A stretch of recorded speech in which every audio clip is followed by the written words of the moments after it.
What can this possibly mean?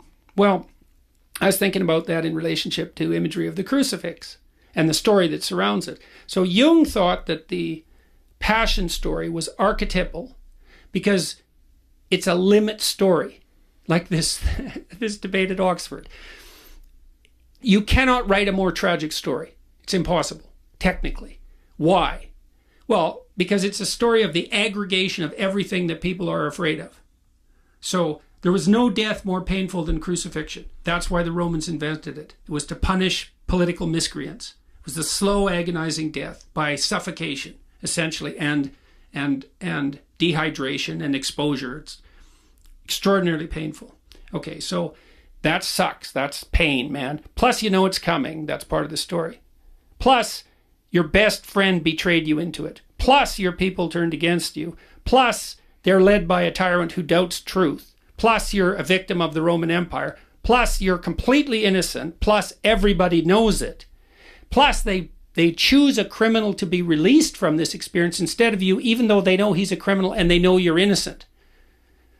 So, and you're young. And you've done no wrong. And all you've done is help people. So it's a limit story. Okay, so then you think, we've been looking at that limit story for 2,000 years in the image and in the story. What are we doing? Well, you're supposed to visit the stations of the cross, let's say. Okay, here's the idea. You hear the crucifixion story and you play with it. Who are you? Maybe if you're female, you're Mary. And why is that? It's the Pieta. Because you have to offer your children to the destruction of the world. That's female courage. That's the mother that doesn't hold her child back. It's like, go out. To what? Eventually your death and destruction. Go out. Leave me. Be in the world. That's feminine courage, man, to let her baby go. You're Pilate. You doubt truth. But you'll go along with the crowd. You're Judas because you betray your best friend. You're the mob.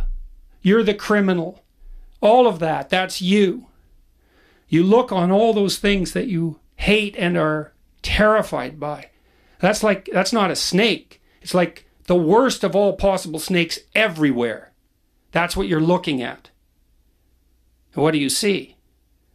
You see death, you see destruction, pain, terror, tyranny, frailty, betrayal. Look harder. Look harder. Look harder. What do you see? The death and resurrection. You look far enough into the abyss, you see the light. Well, that's the story. That's the connection between those stories. And this unbelievably strange thing is that connection exists. It's like there's the strange story of the serpent in the desert, and we know that story is 3,000 years old, something like that. We know that. And then we know perfectly well that Christ said that he was allied, that his image was allied with that snake. That's written down. And even if you don't believe in the historical reality of Christ, someone still made that connection. And did they know